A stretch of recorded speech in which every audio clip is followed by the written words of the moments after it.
ver quem vai entrar.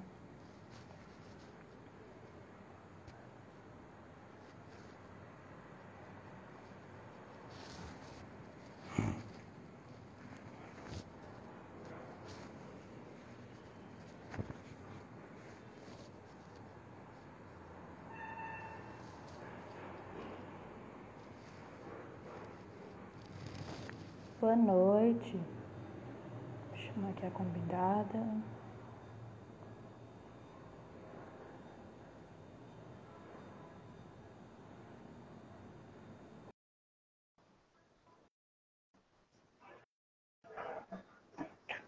Boa noite, gente. Boa noite, Thay. Boa noite. Já chamei a convidada. Estou só esperando que ela aceite.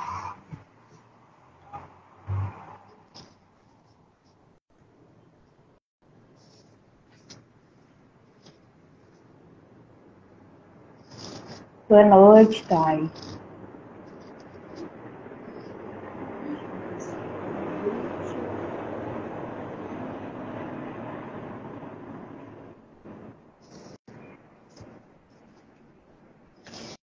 Boa noite, Wesley.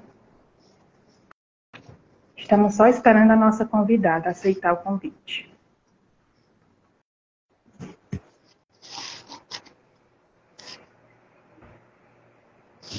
Pronto, ela já entrou.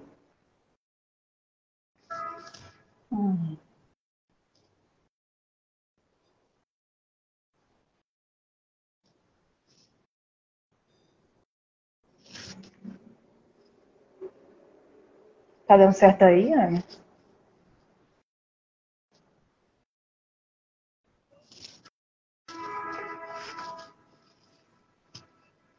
Pronto.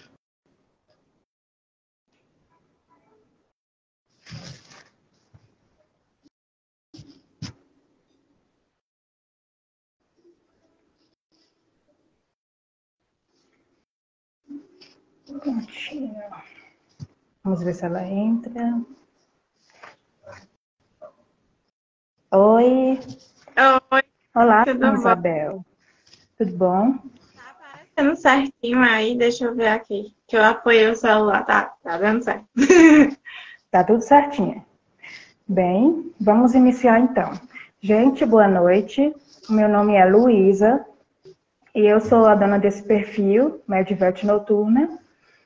Eu sou estudante da Unileão, já no 10º semestre, bem pertinho de terminar a faculdade. E hoje eu trouxe essa convidada maravilhosa, essa médica veterinária, Ana Isabel. Ela é formada pela Faculdade Leão Sampaio, Unileão, e faz pós-graduação na FACE Minas, em Clínica de Animais Selvagens. Bem, Ana Isabel, nós vamos começar então falando sobre os 5 grupos de animais PETs que podem ser criados: aves, pequenos mamíferos, répteis, anfíbios e peixes. Vamos começar pelas aves. Ana, quais são as espécies de aves que podem ser criadas por nós? Bem, assim, a regulamentação brasileira, ela não é das melhores nessa questão de criar legalmente um pássaro. Então, a gente tem a abrangência de criar alguns pássaros, mas não são todos, né? A gente tem o canário, a calopsita, o diamante gold, o diamante de mandarim, o manon, o periquito, mas assim, não são todos que você pode criar. Tem muita gente que cria psitacídeo, que são os papagaios, e é ilegal. E assim, se você tem uma vontade de criar um pássaro, você deveria ir lá na Associação Brasileira de Ornifologia, que é da AFOB. Procure lá, FOB Aves, que aí você vai ver a lista de animais que você pode criar e a lista de animais que você pode regularizar, porque você tem que ter um animal regularizado também. A importância de você ter um animal regularizado é que, primeiro, você vai saber que ele não é oriundo do tráfico, que eu não sei se vocês sabem, mas a maioria dos animais que a gente vê por aí vendendo vem do tráfico. Às vezes veio de uma matriz e aí a pessoa colocou para procriar, mas enfim, veio do tráfico. Quando você vai lá na FOB, você vai na parte de clube. E aí lá no clube você vai ter a informação sobre quais são as aves que você pode criar, como você pode criar e como você pode colocar a anilha. E se você já tem um animal, você pode só pedir para colocar a anilha. Você só mostra, ó, eu comprei ela de tal forma. Pode até ter sido de um meio que não seja totalmente regular, mas se eles verem que o animal está em boa saúde, não é da lista de animais do vermelho, né, que são os animais de extinção, que pode ser criado, eles não vão fazer drama, nada para poder lhe dar a anilha, não. Você pede lá, algumas aves você vai ter que pagar para ter a anilha, outras não. Outras, Sim, a FOB já faz a cessão da anilha.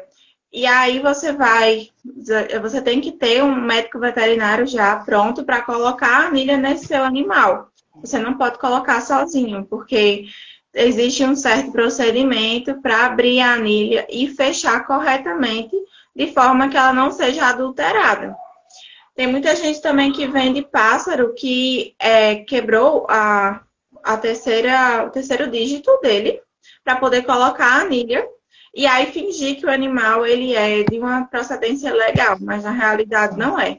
Então, assim, tem interesse em criar um pássaro, vai na FOB e vê se está tudo certinho, ou então vai em criadouros regulamentados. Você também tem esse acesso lá na FOB, você vai lá que tem a parte criadores regulamentados. Criadores da região, tem do Juazeiro, tem aqui no Crato, tem em Barbalha, tem no Iguatu, tem muito canto aqui da região realmente que são regulares, que não tem nada a ver com tráfico. Então, vale a pena dar uma pesquisada. Ótimo, né? É uma informação bem interessante, não é? Da FOBS. É tipo um site, não é? É um site regulamentar, é Federação de Ornitologia do Brasil. É que eu sempre esqueço esse nome de ornitologia. Mas a ornitologia é quem gosta de pássaro, quem tem esse estudo dos pássaros, realmente, quem cria. Essa federação, ela é regulamentada pelo IBAMA e ela tem uma sanção da OMS, que é a Organização Mundial de Saúde, que ela tem os cuidados necessários para fazer a venda e repasse dos animais sem ter nenhum risco para o ser humano, né? Porque a gente sabe que os animais silvestres, se eles não tiverem nenhum cuidado antes de vir para a gente, eles podem estar com algumas doenças, principalmente roedores, mas a gente chega lá. Sim, a gente chega lá. Ana, agora vamos para o próximo passo. Como é que deve ser o manejo, a alimentação, os cuidados desses tipos de animais, das aves? Assim, existem dois tipos de criadores, né? Os criadores que criam para reprodução e os criadores que criam como forma de ornamentação, né? Os criadores que têm o cuidado de querer reproduzir e tal, eles têm que ter uma gaiola de 1,5 m cúbico de pássaros pequenos. Pássaros maiores, a gente aumenta o diâmetro. E aí tem que ter um local estéril, um local com ambiente controlado, tudo controladinho para ter a reprodução certa. Agora, se você quer criar só em casa, abre as asinhas do animal, vê toda a envergadura dele. A gaiola tem que ser 2 vezes maior o tamanho dele da envergadura aberta. Tem uma pergunta aqui, né? Eu respondo já. Tá. Aí, assim, dependendo da espécie, também vai modificar a alimentação. Mas a minha indicação é que faça um mix, né? Faça um mix com ração extrusada, minerais, frutas, verduras, dependendo da espécie, para a gente ter uma vasta. Mas, assim, tenha certeza que você tem que dar uma ração boa. Não adianta só tentar manter ele só com frutas, só com verduras, que não vai ter total suprimento das necessidades nutricionais do seu animal. Mas, lógico, você pode e deve complementar com frutas e hortaliças e verduras para poder ter um enriquecimento. A realidade é que quando a gente quer criar um animal dentro da nossa casa, a gente tem que tentar se aproximar do ambiente que ele viveria na natureza. Como isso é muito difícil para aves, a gente só consegue controlar a parte nutricional. Então, na natureza, esse animal provavelmente ele buscaria sementes diversas, ele buscaria insetos, pequenos insetos. A maioria das pessoas não vai dar inseto. Então, assim, compra a ração que tem os nutrientes necessários e vai implementando nas frutas. Logicamente, dependendo de qual for a ave, a gente tem que cortar algumas frutas, algumas verduras, algumas sementes. Há uma coisa importante, esqueçam esse negócio de semente de girassol, pelo amor de Deus. Semente de girassol é no máximo uma vez na semana e olhe lá, é um petisquinho para o seu pássaro. Porque isso dá muito trabalho. Sabe por quê? A gordura do animal, quando ele come a semente de girassol, vai se acumulando uma gordura nele. E essa gordura não é metabolizada. E aí vai criando lipoma. Lipoma é um nódulo de gordura que pode virar outra coisa, como um câncer, por exemplo. Pode evoluir a chegar a ser um câncer, um tumor.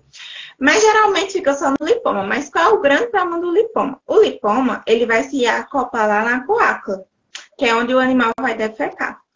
E aí ele vai impedir a passagem das fezes, da urina, né, dos excrementos do animal. E aí tá o problema, que a gente vai ter que levar esse animal para o centro cirúrgico, a gente vai ter que fazer uma reeducação com o seu animal. É um babado. Deixa eu responder a pergunta aqui. Mas deve ser consultado antes mesmo. Isso. É a FOB, né, que eu acho que é referente a isso. É interessante você consultar antes de adquirir o animal, porque lá você vai ter os cuidados específicos para tal espécie e você também vai ter a regulamentação, né, ver quais são os animais certinhos que você pode criar ou não. Voltando lá para o manejo, né, a gente tem que ter uma higiene certinha na gaiola todos os dias. Todos os dias é interessante que tenha aquele piso elevado, que saia a partinha de baixo, para poder limpar. Limpa aquilo ali todos os dias. Dependendo da ave, tem que limpar 2 vezes no dia.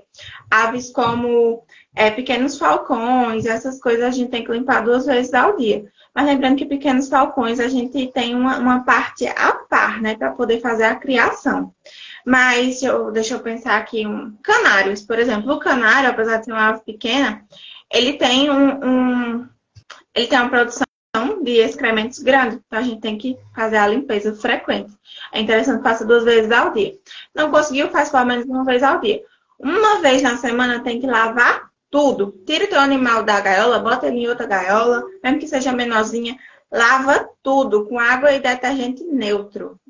Não bota com cheiro, não. Lava tudo. Lava comedor. Os comedouros e bebedouros têm que ser lavados todos os dias. Tem gente que não lembra dessa parte, mas tem que ser lavado todos os dias. Vai fazer aquela limpeza diária da gaiola, já pega o potinho do comedouro e o bebedorzinho e faz aquela higienização com o detergente neutro, né? O sabão neutro. E aí, coloca de volta. Mas uma vez por semana tem que tirar tudo e fazer essa higienização. Uma coisa muito importante que, infelizmente, eu perdi um paciente esses dias por conta disso. A moça, ela trouxe uma ave de fora para casa. E aí, essa ave infectou as outras aves que ela tinha. Nossa. O que é que a gente tem que fazer quando a gente adquire uma ave? A gente tem que deixar essa ave isolada. De preferência em um cômodo diferente. Eu vou já explicar sobre os cômodos. Também tem umas coisinhas, uns pontinhos que a gente tem que ter cuidado. Assim, quando a gente traz uma ave de fora, seja ela comprada, seja ela achada, seja ela de qualquer forma, mesmo que seja o criador mais responsável do universo, você tem que deixar ela em quarentena por 21 dias. Pega o seu animalzinho, bota em outro local, distante das aves que você já tem. E assim, se você tiver outros animais de outras espécies, também é interessante que você deixe isolado, porque às vezes é uma doença como clamidiose, por exemplo, que ela passa tanto para pequenos animais, gato, cachorro, como para outras aves. Então é interessante você pegar. E assim, essa minha cliente, ela perdeu um dos pássaros e o outro ficou adoecido. E foi muito, muito pesado tratar desse animal. Eu quase interno ele, não internei porque ela é uma dona excelente. Ela só não tinha esse cuidado, realmente não sabia, né? Não tinha a informação necessária. Mas é isso, adquirir um novo animal, deixa ele em quarentena por 21 dias. Mas hoje tem todas as medidas. Coisas importantes nos cuidados com aves é que a gente tem que ter cuidado com exposição solar, tem que ter cuidado com ventilação e temperatura. Essas três coisinhas são os que mais a gente tem os problemas que levam a doenças, né? O animal ele tem que ter uma exposição solar, mas não exposição solar direta. Porque tem gente que tem a ave lá dentro de casa e quando é mais ou menos umas 8 horas da manhã, pega a ave e leva lá para o quintal. Isso não é certo. E deixa no meio do quintal a ave torrando. Não, não faz isso. Leva ela pro alpendre, deixa ela no lugar coberto, né? Mas deixa ela num local que seja seguro para ela. Isso vai prejudicar, sim, a saúde dela. Se você deixar ela torrando no sol, você não fica torrando no sol, porque você vai botar a ave, né? Não? Aí, assim, outra coisa importante, a ventilação. Principalmente gente que tem ar-condicionado em casa e quer colocar aves no ar-condicionado. Então, aves, elas apesar de ser endotérmicas, como a gente, elas têm a regulação da temperatura dentro do corpo dela, elas têm uma dificuldade quando o ar resfria. Porque, assim, principalmente aves que voam, né? Que geralmente são essas que a gente cria. Lá na anatomia, a gente tem os sacos aéreos. Os sacos aéreos, eles servem para resfriar. Quando o animal ele puxa o ar, além de encher os pulmões, ele vai encher os sacos aéreos também. E a temperatura do ar dos sacos aéreos não se altera. Então, você pega esse animal, leva para um ambiente frio, aí ele vai e respira. E seca os sacos aéreos, o que é que vai acontecer? Ele vai ter um resfriamento pulmonar. E aí, isso pode acarretar alguns problemas de saúde. Porque se o animal baixa a temperatura, os patógenos vão ter mais acessos a ele. Porque quanto mais frio, né, mais vulnerável o animal está. E também ambientes de calor, né? Ambiente de calor extremo, o animal tá lá já morrendo de calor e você deixa ele lá, você não liga de botar um ventinho pro bichinho, de abrir uma janela. Olha, vamos lá para o ambiente que o animal fica. Ok, que você deixa esse animal numa gaiola. Espero que a gaiola seja grande o suficiente para ele, que ele possa. Duas coisas importantes numa gaiola. Ele tem que dar pequenos voos dentro da gaiola. E tem que ter puleiro, tem que ter bebedor, tem que ter comedor. E o puleiro, ele não pode estar... Aqui é o teto da gaiola, aqui está o puleiro. Na hora que o teu animal botar a cabeça aqui, ele vai ficar encostando no teto. Bota um pouquinho mais para baixo, para ele ter a liberdade de ir para lá e para cá. O puleiro, ele não pode ser fino, nem muito grosso. Ele tem que... Aqui está o puleiro. O animal tem que fazer assim, ó. Ele tem que abarcar, mas ele não pode encostar as garras uma na outra. Ele tem que ter essa distância, porque se encostar, ele vai adquirir um problema de estrutura mesmo, e aí vai ter um atrofiamento das patas. Então, a gente tem que ter um certo cuidado com isso também. Vamos ver o que mais aqui que eu posso falar, né? Ah, meu Deus, deixa eu olhar a minha pesca. Claro, fica à vontade, Ana. Pronto, vamos recapitular aqui, né? Sempre lembrando, a gente tem que buscar por criadores regulamentados, né? A gente tem que ter um cuidado com nossas gaiolas e ter um ambiente para o animal dar pequenos voos e ter água. E assim, dependendo do animal, ele vai precisar de estímulos. Esses estímulos, tipo brincadeiras ou coisas, porque senão ele vai ficar triste. Sim. E tem animais que eles precisam de companhia. Você não pode ter só um, porque ele também vai ficar muito triste, vai entrar em depressão. Então, você tem que dar uma pesquisada, né? Inclusive, depois eu passo aqui uns livros para quem quer criar, dar uma leiturazinha, né? Passo uns canais do YouTube também, que são uns muito bons. Aí a pessoa que for querer criar ou que cria, é interessante fazer essa pesquisa, não é mesmo? Então, assim, ter sempre os cuidados com o animal, com a alimentação, ter as brincadeiras, né? Vamos lá, os estímulos cognitivos, por exemplo, para a calopsita. Qualquer coisa de madeira. Você fez a festa da sua calopsita. Pega aquelas rodinhas de madeira que encaixam na outra que dá para criança. Elas adoram aquilo ali. Coisas com rodinha, elas gostam bastante. Muitas aves, canário, diamante gold, eles gostam de música. Assim, deixa uma música. Mas lógico, né? Não vamos fazer que nem aquele povo que vende os pássaros na rua. O somzão bem aqui, as gaiolas aqui, super apertado, um monte de pássaro e aquele som. As coitadas ficam doidinhas, Ave Maria. Eu fico revoltada com aquilo ali. Porque assim, vamos vender, mas vamos vender de um jeito certo, minha gente.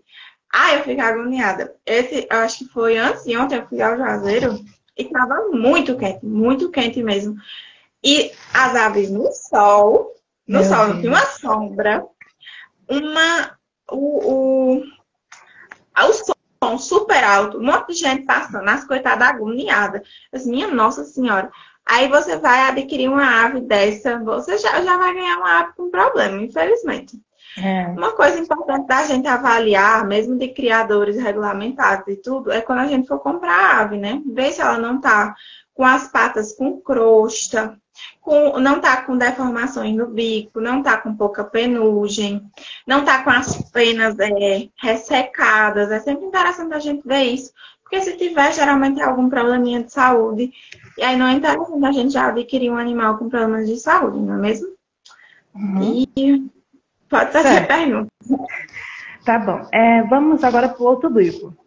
Vamos para os répteis.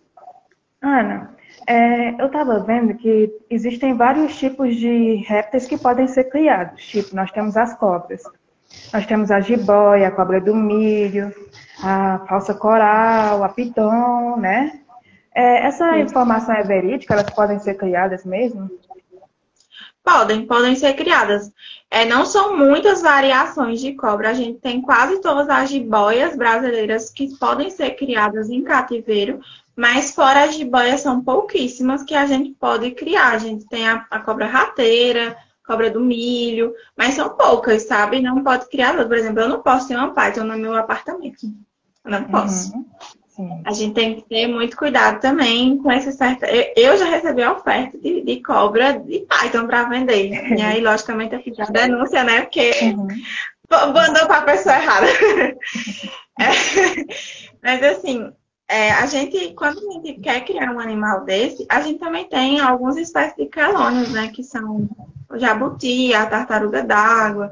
A gente também pode criar eles... Lógico que a gente tem que ter um certo cuidado. São pouquíssimos os lagartos que a gente pode criar em casa. Pouquíssimos mesmo.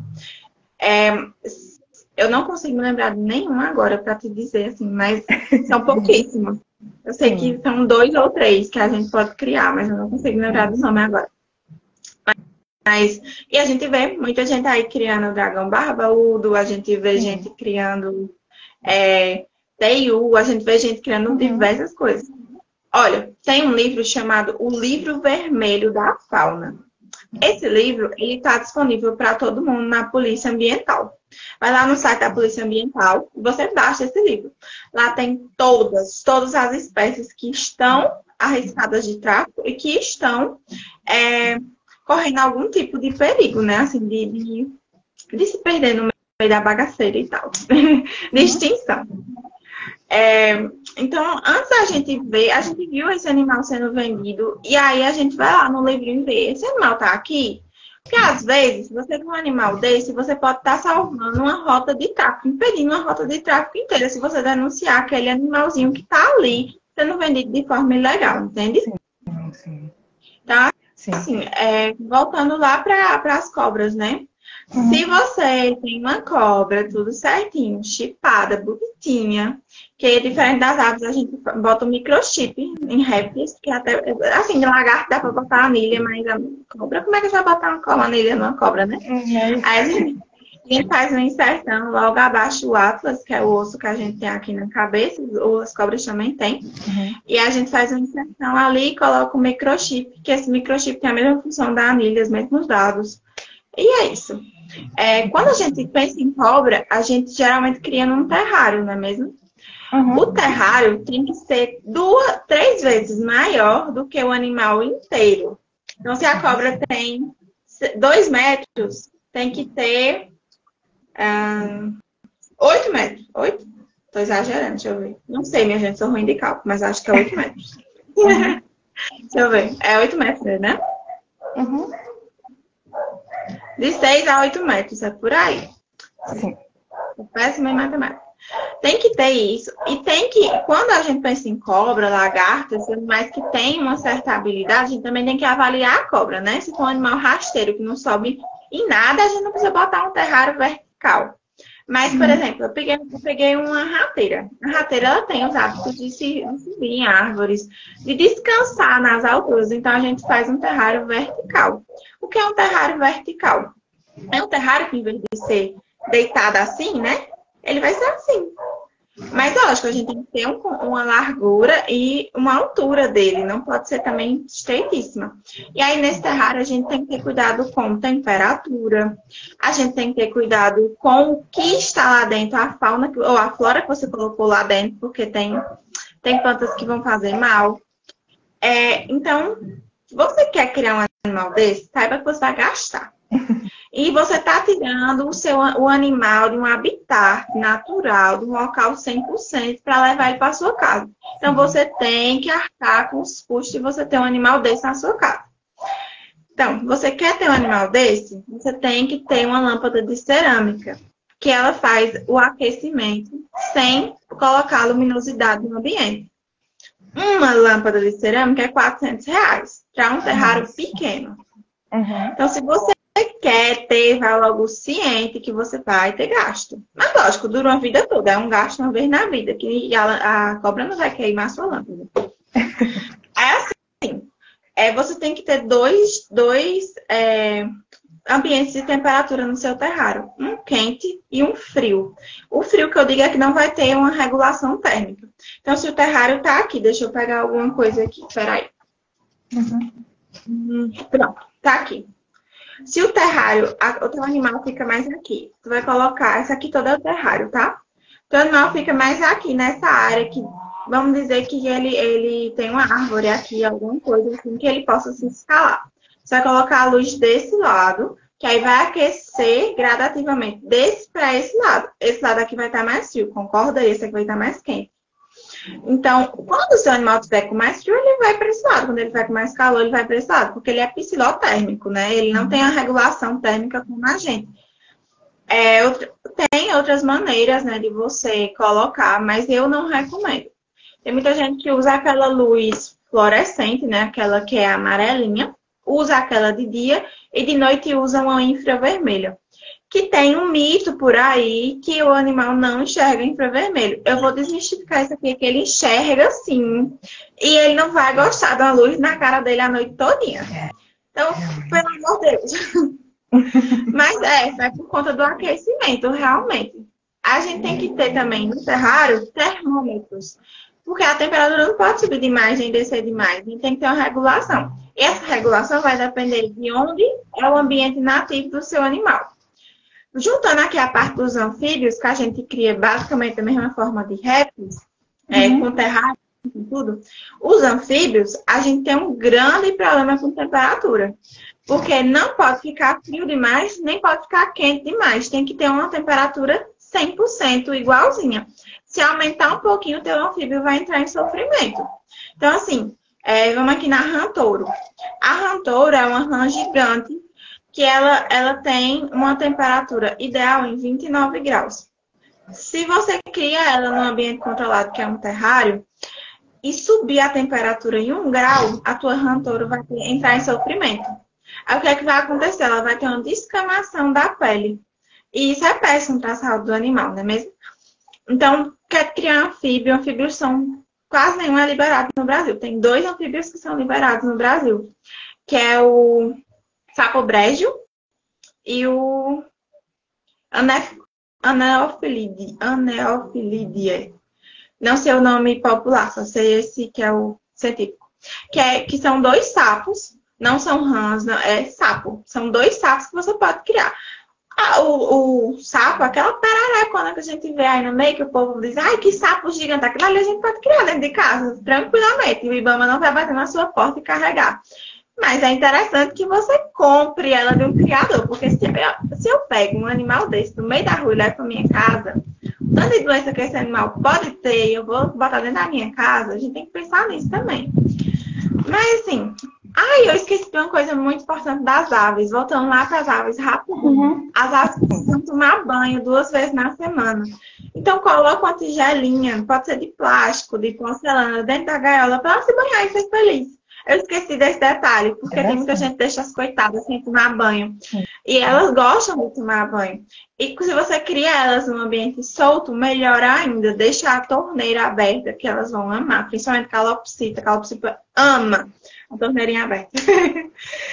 Voltando. Desculpa, né? Mas é que eu me lembrei agora. Assim, falando dos anfíbios, né? A gente tem que ter muito cuidado com a temperatura. E a alimentação deles é basicamente inseto, ou farinha de insetos. Então, assim, se você quer criar um anfíbio, você vai ter que ter um certo trabalho. De ou fazer a criação, ou de comprar os insetos mortos, que tem gente que vende também. Eu, particularmente, não tenho coragem de acho lindo, trato. Tem um paciente que é um sapinho. Mas eu não vou pegar inseto para dar... Não, meu Deus, olha. Não.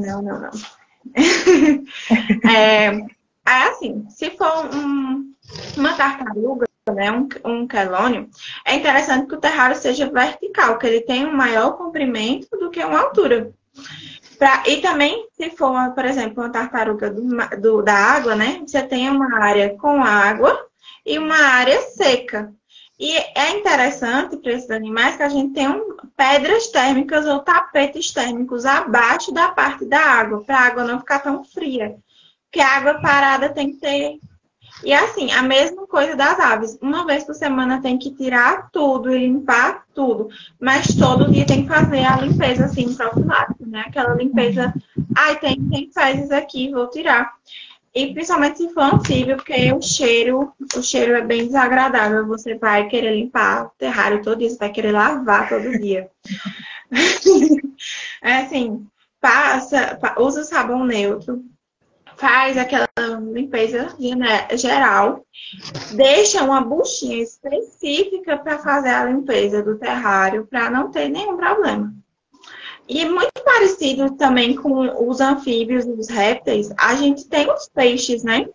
Que também a gente tem quase um terrário, que é um aquário. Assim, os peixes, a gente não precisa ter uma regulação térmica tão potente, eles gostam da temperatura mais fria. Mas, logicamente, aqui a gente não tem esse problema, aqui é quente, né? Mas em um ambiente frio, a gente tem que aquecer um pouquinho a água, porque senão o seu peixe vai adoecer e vai ter problemas respiratórios. E a limpeza do aquário, como muita gente pensa, não deve ser feita todos os dias. A limpeza do aquário deve ser feita 3 vezes na semana, 2, 3 vezes na semana, dependendo da espécie, dependendo do tamanho do peixe. Quanto maior o peixe, maior a frequência. Quanto menor o peixe, menor a frequência. E não se deve retirar toda a água do aquário. Tem que deixar um pouquinho da água.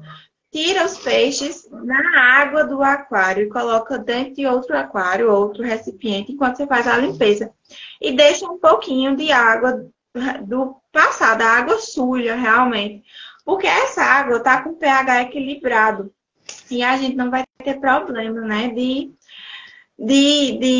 contaminação, de desregulação do pH. Quando a gente tem uma desregulação muito grande do pH, a gente ocorre uma descamação, ele vai perdendo as escamas e o peixe vai perdendo a coloração também. Então, quando a gente compra um peixinho todo dourado, do nada ele vai escurecendo, ficando negro. Então, ele tá tendo um problema de pH, então você tem que ajeitar esse pH. Outra coisa que tanto quanto os répteis e anfíbios, a gente também tem que colocar nos peixes é a luz UV, que é para imitar realmente os raios solares, e ele conseguir fazer a produção de vitamina D. Tem luzes próprias para isso que a gente compra, e não são caras, são baratinhas, realmente, eu acho que 15, 16 reais, você consegue colocar uma luz dessa. Só que, aí vem a questão, você quer criar uma cobra, você vai ter que gastar mais.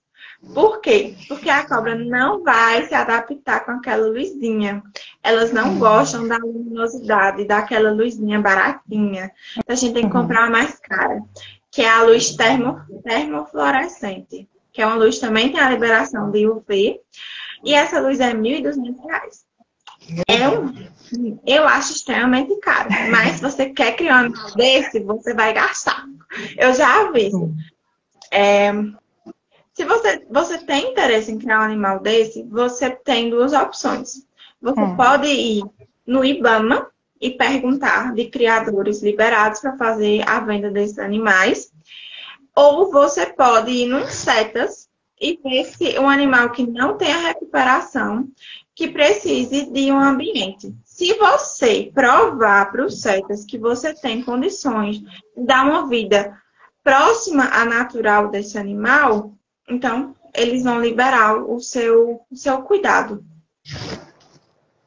Interessante, Ana, muito interessante. Também a gente tem que se lembrar que, por exemplo, as cobras tem que alimentar elas uma vez por semana com camundongo, rato morto, né? Depende da espécie também essa questão da frequência. Tem espécies que a gente tem que dar alimentado de 3 em 3 dias. Se for, dependendo do tamanho da cobra, a gente tem que alimentar de 3 em 3 dias. E é ideal que sejam com pequenos animais. E dependendo de como você adquiriu essa cobra, né? Se ela não for uma cobra totalmente domesticada, você tem que simular a caça desse animal. Você não pode simplesmente, vou colocar lá e pronto. Não. Às vezes tem que colocar um animal vivo e ficar monitorando, porque a gente também tem problemas com ratos e cobras. Os ratos geralmente comem parte das cobras. Quando o animal não tem como é que a gente diz? Esse costume com o animal, às vezes é porque o animal é um pouco maior, porque ela simplesmente não estava com fome. Então, se você colocou um rato vivo, um pintinho vivo, e viu... Ai, meu Deus, meu celular está descarregando. Só um minuto. Eu vou passar pra cá, peraí. Tá bom. Vai dar certo. A iluminação caiu, porque eu só tenho uma tomada aqui. Mas vai dar certo. Ô, mulher, é porque eu cheguei em casa e já eram 7 horas. Eu digo, o tempo pra passar rápido. Pronto, tudo resolvido agora. A iluminação não tá mais 100%, mas é o que temos, né? Tá ótimo. Quando a gente coloca um pintinho vivo, um rato vivo para uma cobra e ela não tem o total costume, né? A gente tem que monitorar. Ou ela não está com fome, ou você colocou um animal grande demais para ela. Esse animal, ele pode simplesmente não comer. E aí o animal fica lá rodando e ele vai sentir fome, não é mesmo? E aí, principalmente rato, eles vão lá e roem a cobra, porque eles estão com fome. Pois é, rapaz, não sabia que ratos pegam cobra. Pois é, eles comem a cobra porque ela vai estar lá. Geralmente, acontece do animal não estar... ele não está com fome, ele está naquele momento de gastar as reservas, realmente está deitado, está tranquilo, ele nem percebe que está acontecendo nada. Quando ele vê, olha, estão me comendo. Comi aquele, misericórdia. E é isso. Então a gente tem que ter muito cuidado, ter sempre um monitoramento, principalmente de animais vivos. Animais mortos, a gente só tem que ter o cuidado realmente de onde você compra, né? Para não comprar um animal contaminado e adoecer o seu cobra, o seu lagarto. Tem lagartos também que comem pequenos animais, mas não são regularizados no Brasil, de jeito nenhum. Então, se você vê um animal desse, você denuncie. E assim, a gente tem que ter esse cuidado, sim. E de onde vem, de onde compra esses animais. Ou você ter um criador. Tem gente que cria pequenos animais para poder dar às cobras, né? Aos lagartos. Sim. Ai, eu ia ficar com dó. Muito. É bem interessante. Sim, Ana. E agora vamos para o último grupo, os pequenos mamíferos. Nós temos, né, coelhos, hamsters, porquinho da Índia, né, que podem ser criados. Quais são os outros? A gente tem, deixa eu ver aqui, a gente tem os lagomorfos, a classe inteira lagomorfos, menos lebres, a gente pode criar. Lagomorfos são coelhos. Aqui no Brasil a gente tem 16 espécies de coelhos que podem ser criados. Inclusive o coelho gigante, que é lindíssimo, ele pode chegar, se eu não me engano, a 60 ou 80 centímetros do tamanho do coelho. Enorme, um porquinho praticamente. E a gente tem os os pequenos roedores, né? Tem o twist, tem... o twist é aquele famoso rato de esgoto. Tem muita gente que cria ele. Tem o... Ai, meu Deus, deixa eu me lembrar o nome aqui. É um ratinho que a gente, geralmente, laboratório utiliza, mas eu não consigo me lembrar o nome agora, eles são regulamentados. Mocó, porquinho da Índia, que tem diferença, não são iguais. Hamster. Enfim, esses animaizinhos todos podem ser criados e é interessante que você compre eles de criadores regulamentados. Mas a gente tem a venda livre desses animais e não tem punição. Então, é só uma recomendação realmente de você ir a um local adequado que faça a criação já e ir atrás, né? A gente aqui na região tem...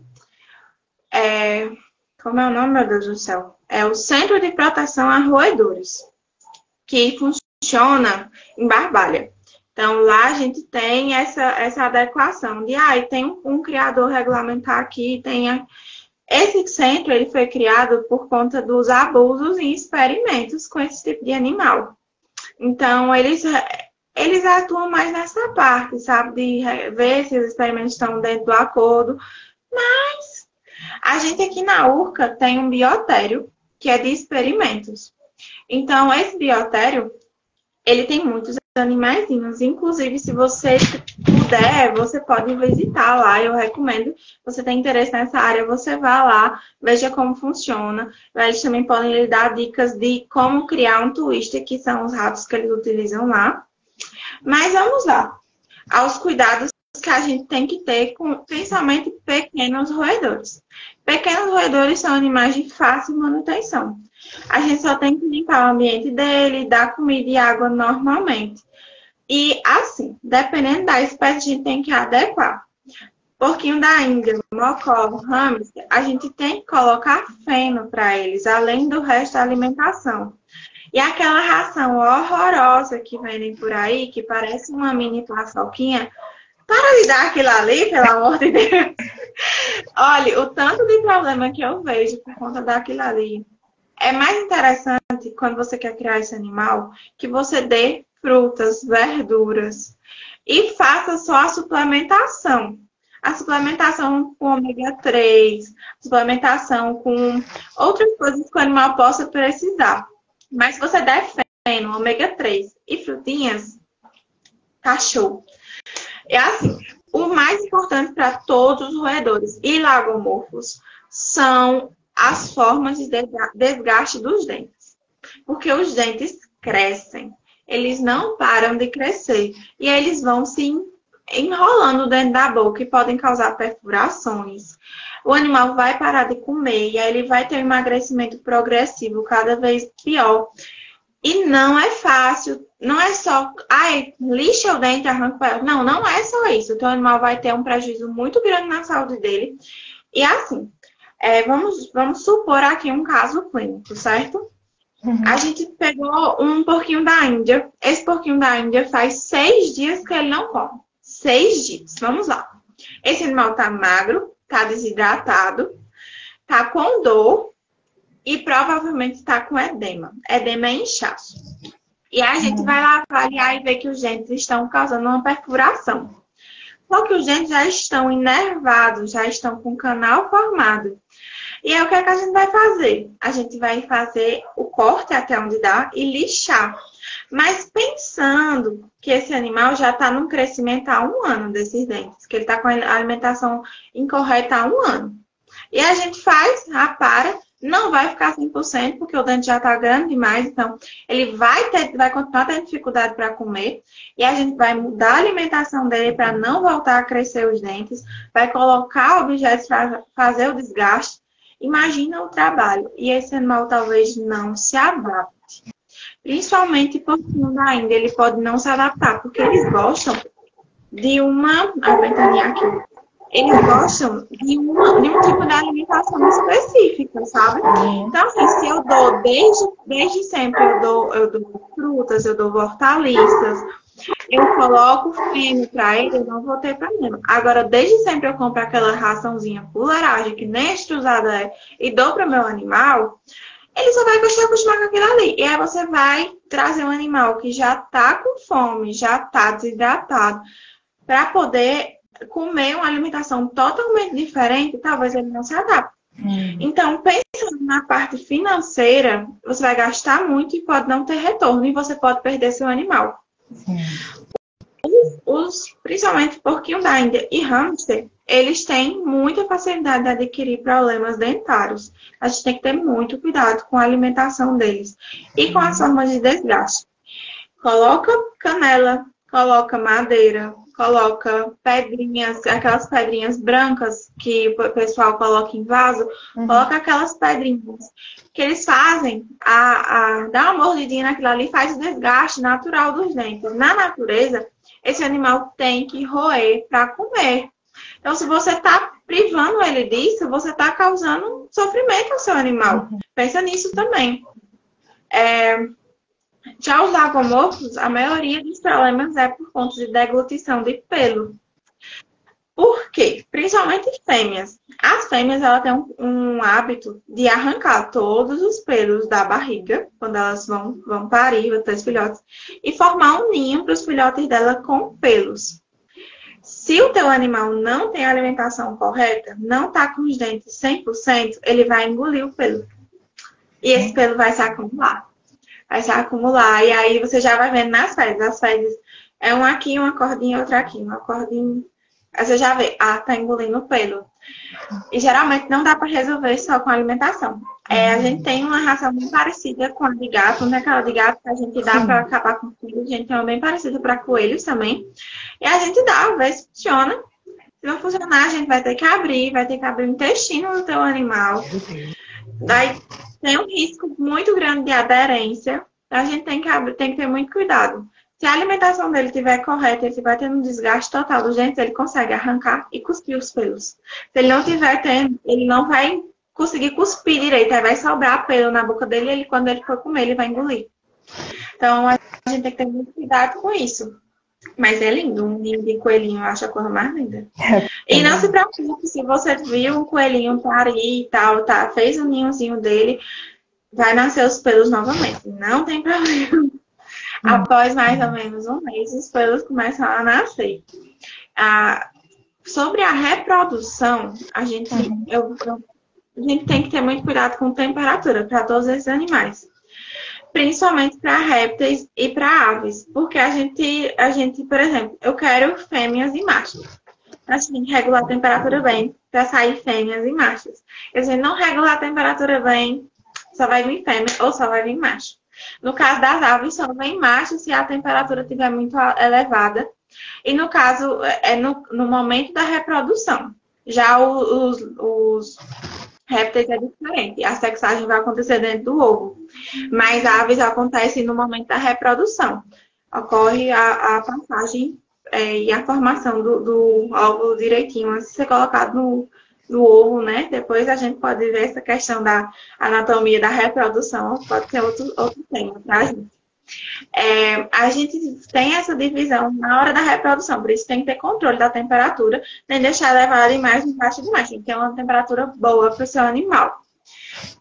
Uma coisa muito interessante para ratos é que não é interessante criar eles em gaiolas fechadas, em ambientes muito pequenos. É interessante que o seu animal possa correr, possa caminhar, possa ter locais para se esconder, para dormir. São animais que eles precisam de ter locais para cavar, para se esconder. Eles não gostam daquela coisa, aquela gaiola seca. Inclusive pode causar problemas nas patinhas. Então vamos preparar o ambiente. Muita gente compra aqueles por viveiro de aves realmente. Forra ele inteiro com feno e serragem. E aí coloca casinhas, coloca escadas. É uma forma mais barata do que você comprar aquela casinha já preparada para hamster. Então, assim, é ótimo isso aí. O animal tem a natureza dele de cavar, de roer. Não é difícil criar roedor. Desses animais todos que a gente falou, o mais difícil é a cobra. E o mais caro também. Mas, assim, roedor tem uma manutenção barata, uma alimentação barata. Tudo tranquilíssimo. Não é o mais fácil de você criar.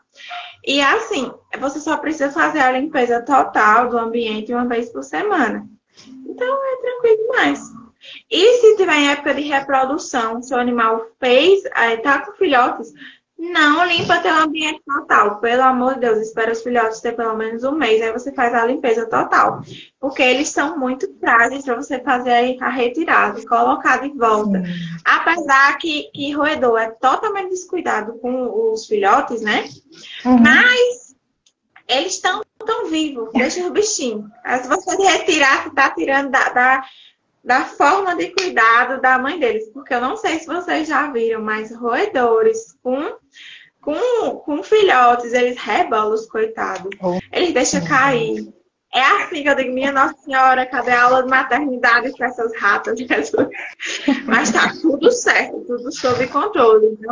Não precisa se preocupar. Mas no momento que a gente tira daquele ambiente que tá com pHzinho já, tá com o cheiro da mãe, tá com feromônios, e a gente coloca em outro ambiente. Geralmente a gente pega aquelas bandejas, né? Colocar os animais enquanto a gente limpa. Não vai fazer bem para eles, além de desregular a temperatura corporal. Deixa ele, faz só a limpeza, assim, por etapas, não tira tudo. Sim, é ótimo. Né? Ótima apresentação, excelente, Ana. Foi muitas informações interessantes. E, bem, a gente tem espaço ainda para uma pergunta, 2 perguntas. Alguém quer fazer alguma pergunta? Pode escrever aqui no comentário que eu fixo aqui para a gente ler. Vamos ver se alguém quer fazer uma pergunta. Desde já, eu agradeço muito por ter chamado. E também eu peço desculpa, né? Porque as coisas acontecendo aqui. Não. E eu esquecendo, mas enfim. É o cansaço também. Hoje eu andei bastante corrido para mim. Sim. Mas a gente não marca. Na última semana, né? Inclusive, a gente cancelou por conta de um caso. A polícia me chamou para ir fazer uma avaliação de um local que tinha diversas aves. Então, assim, eles queriam que eu avaliasse para saber se as aves estavam em boas condições, né? Para saber se ia precisar apreender e se eram aves regulamentadas. As aves eram regulamentadas, mas não estavam bem cuidadas. Então, assim, ele teve que pagar, a pessoa parece que pagou uma multa, enfim. Eu não só fiz o laudo lá e esperei, mas eu sei que as aves não foram retiradas dele, ele só foi recomendado, né? Fiz as recomendações para ele modificar o ambiente. Então, a gente quer se dispor a ter um animal desse, a gente tem que ter muito cuidado, que é um animal que tem vida livre. Então, mesmo que você esteja criando ele de forma... Mesmo que você esteja criando ele da melhor forma possível, você tem que se lembrar que o ambiente natural dele é a natureza, é o ambiente livre, é a vida livre. Então, você tem que recriar na sua casa ambientes propícios para o seu animal se expressar livremente. Há um tempo atrás, eu fiz uma live sobre maus tratos. E a gente tem a cinco liberdade que a gente tem que lembrar para a gente não cometer nenhum maus tratos com o nosso animal. É livre para ter o comportamento natural dele. Livre de fome, frio e dor. Livre de doenças. E livre de desconforto. E deixa eu me lembrar da última.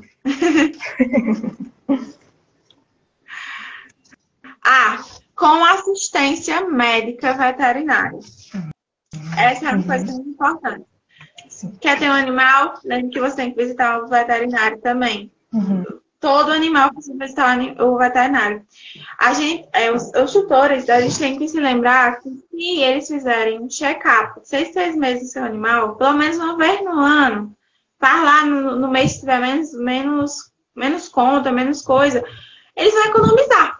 Porque aí a gente talvez descubra no começo uma doença, talvez veja, olha, faz as recomendações melhores. Então, assim, se a gente tem um cuidado certinho, a gente não vai ter prejuízo, né? A gente não vai ter prejuízo de depois ter que gastar quase R$ 1.000 em remédios, como a maioria. Esses dias mesmo eu atendi uma calopsita Não, não era um calopsita, era um canário, me desculpa. Eu atendi um canário e deu mais ou menos R$ 1.500 só em medicamento.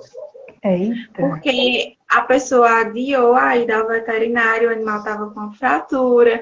E aí, olha, e infelizmente não há o que fazer, porque a gente tem que levar esse animal para a mesa, a gente teve que ter cuidado, o animal já estava entrando em sepse, então tem que ter muito cuidado. E ele só levou porque viu que o animal ia morrer. É muito comum esses casos, né? Pois, Ana, bem, gente, essas referências que a Ana disse, que ia nos dar, tipo, os livros, deixa professores... Deixa eu dizer os livros que eu esqueci. Tem um livro muito bom, que é o Livro dos Pássaros, que é ótimo para quem quer criar. Até para veterinários também é bom, tem umas dicas boas. Répteis, a vida na natureza. É muito bom também, porque lá, apesar de ser a vida na natureza, você vai entender o que é que você pode fornecer para seu animal dentro do seu terrário. Peixes ornamentais, uma nova revolução, e o aquário moderno, para quem cria peixes. Também tem piscicultura de acesso, para quem cria peixes para venda, para comércio. O de roedores, eu vou recomendar um perfeito, Roedores, da Genevieve Bucket. Ele tem tradução para o português, ele é maravilhoso. E assim, o livro, se você quer criar roedor, lê esse livro, você vai se encantar. Ele é maravilhoso, explica tudo. E assim, explica de uma forma sem arrudeios e sem palavras difíceis, né? Porque a gente da veterinária, a gente tá acostumada às vezes a dizer umas palavras que o pessoal que não fez veterinária não entende. A gente tem que explicar, mas é o hábito, sabe? A gente vai falando e aí às vezes esquece, né, as palavras. Aí tem que dar aquela explicada. Mas deixa eu me lembrar outro aqui. Eu já falei o Livro dos Pássaros, já. Acho que são esses, que eu acredito que são ótimos livros para quem quer criar. E tem um maravilhoso, que era esse que eu estava esquecendo. Répteis e Cobras. Como Criar, do Francisco Boulevard. Ele é um livro de um criador brasileiro, ele é biólogo, esse Francisco Boulevard. Ele é um gênio, cara. Ele cria mais de 150 animais na casa dele e ele escreveu esse livro para quem quer criar em casa, sem intuito de reproduzir esses animais. Uma coisa muito importante de lembrar é que quando a gente compra um animal em território legalizado, principalmente cobras, a gente não pode reproduzir elas em casa. Algumas aves são liberadas, mas não são todas também para ter a reprodução em casa. Mas as que a gente vê mais comum, que são canário e periquito e calopsita, estão liberadas. Você reproduz em casa, tá? Não se preocupa. Mas, por exemplo, o diamante gold a gente não pode reproduzir ele em casa. Já os roedores a gente pode reproduzir quase todos, menos os coelhos, que são de forma regular. A gente não pode reproduzir coelhos em casa de forma livre. A gente tem que ter o consentimento. Por que esse consentimento? Porque os roedores em geral, e incluindo os lagomorfos, nessa classe de roedores, eles podem ter diversas doenças. Então, quando a gente quer reproduzir esse animal, a gente tem que fazer esse animal passar por alguma avaliação, para a gente saber se não vai passar para a prole. Porque, imagina, vamos lá, um coelho, ele teve 13 filhotinhos.